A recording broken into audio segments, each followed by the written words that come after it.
Next up, we have a LexTalk speech on China's reforms and achievements in overhauling life sciences regulatory landscape. Please welcome Aaron Gu, partner at Hankun Law Offices for this. Let's have a huge round of applause everyone, for Mr. Gu. Mr. Gu has extensive experience representing various types of companies in the life sciences industry, including renowned multinational pharmaceutical companies, leading Chinese innovative drug and biotechnology companies, and top domestic and international investment institutions. So let's have a huge round of applause, everyone, for Mr. Aaron.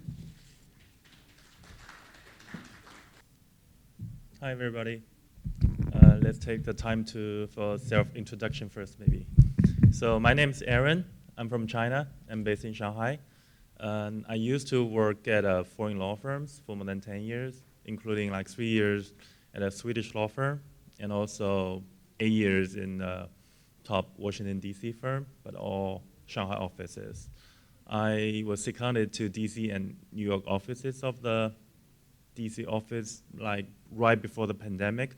Actually, when I end my secondment in the U.S., I directly came to Singapore. So last time when I was here, it was right before the pandemic, October of 2019. So my experience actually as a corporate lawyer, I started my career at a Swedish firm doing general corporate, M&A, all the stuff that everybody is familiar with. But actually, since 10 years ago, I become like enter into a new area. It's called life sciences industry. So if you combine the word like life sciences, China, and law, probably I'm the very unique person in the world to do that kind of work. So today I'm gonna take the time I'm not gonna tell you any like very specialized legal terms or matters, because I don't think everybody here is my normal audience, like pharmaceutical clients.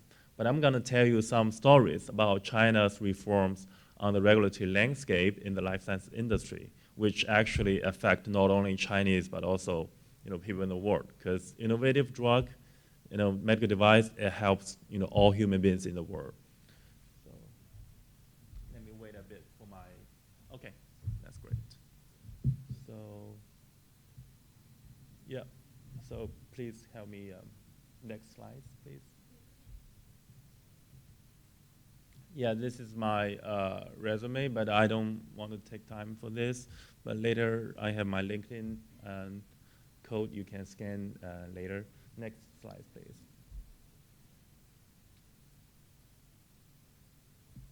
So yeah, this is, because 2 years ago, I moved from the US firm to the top Chinese firm called Hankun. Actually, we are the first Chinese firm who having office in Singapore. So I haven't visited them, but I plan to do so during the weekend. So this is our publication since I moved to Hankun. Next slide, please. This is kind of my current client base, including like multinational pharmaceutical company, medical device, PVC funds, like top TMT clients are Tencent, Baidu, ByteDance, and also cosmetics, maybe like you're familiar with all these cosmetics clients. Next slide, please. So yeah, so next I'm gonna tell you something about the stories. Next slide, please. Next. So initially, I think I'm lucky because I joined the previous firm, the DC firm, in 2014. And China started to reform the drug and medical device regulatory system 1 year later than that, in 2015. So you can tell, before that, China was a very big generic drug country. So there was very few innovative drugs. But now, in China, the government issued some circular in 2015 and 17. There are more and more biotech, set up, and many new drugs, started. I think this year or last year, there was a Chinese drug actually approved by US FDA in the US. So it's a landmark. Next slide, please. This is very fun, actually. So in 2015, China at that time, if you want to apply for a new drug, you need to wait for 1 year, not for the application, for the governor to government officials to open your file. You need to wait for 1 year. So that's what we call drug lag. So you need to wait a lot of time. But China wants to promote on the innovative drug. So how they did, they're very smart. They say, okay, you all submit all your clinical trial data to us. We're going to review. But before our review, please do a self-inspection. If you are confident of the authenticity of the data, you just stay there. We're going to inspect all of them. But if you're not confident, please withdraw. And in the end, actually, more than 64% of the application has been withdrawn. So then actually, gradually, there are less, bad application or application with problems. So which reduce government officials' work, actually. They're really smart. I have Merck, in respect to their application at that time. And finally, they stay there and they got approval. So yeah, next slide, please. So you can tell from 2015, there was like 22,000 applications pending in the CD, which is China's Center for Drug Evaluation. But in 2019, there's no backlog, which means if you submit your application, they can review them right away. Next slide, please.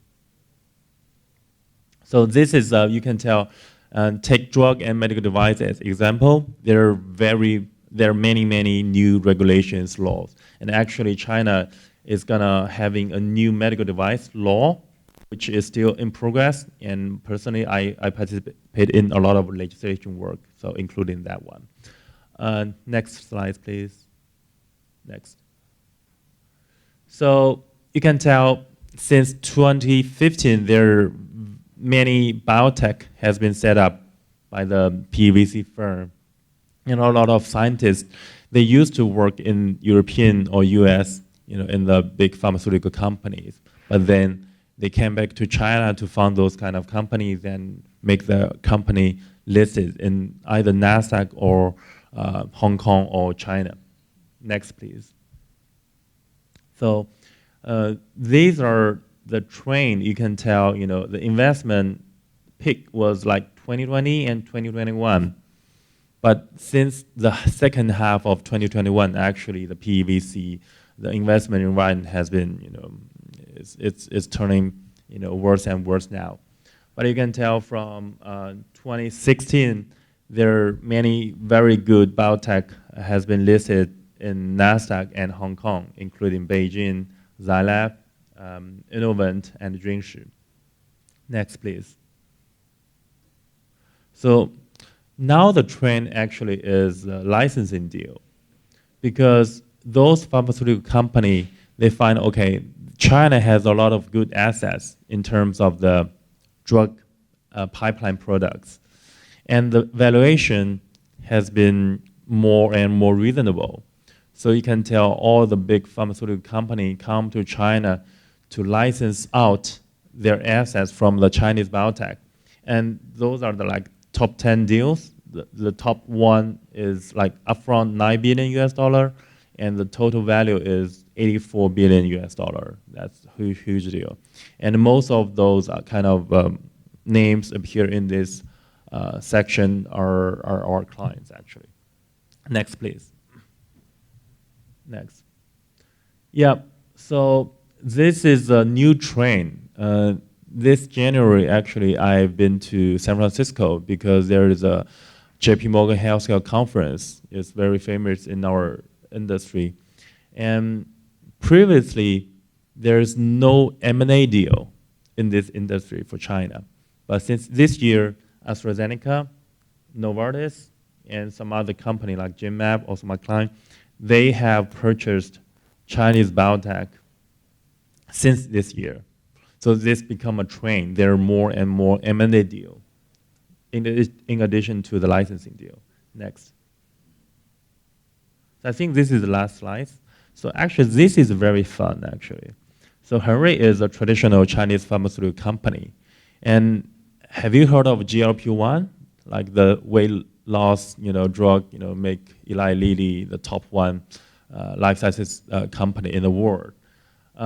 So they spin off all their GLP-1 weight loss or diabetes pipeline products to a newco company. This newco has been invested by a lot of US firms and itself still hold like around 20% equity. So this newco in the future can be very flexible. They can license out their technology, their IP to the multinational or be acquired entirely by the new multinational companies. So that's a trend in China. So actually, I'm having a lot of companies do the spin-off plus licensing deal. And yeah, I think that's my sharing today. Next slide.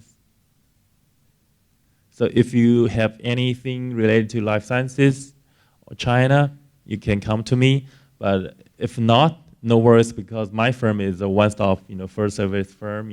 Anything related to China, let me know. Thank you.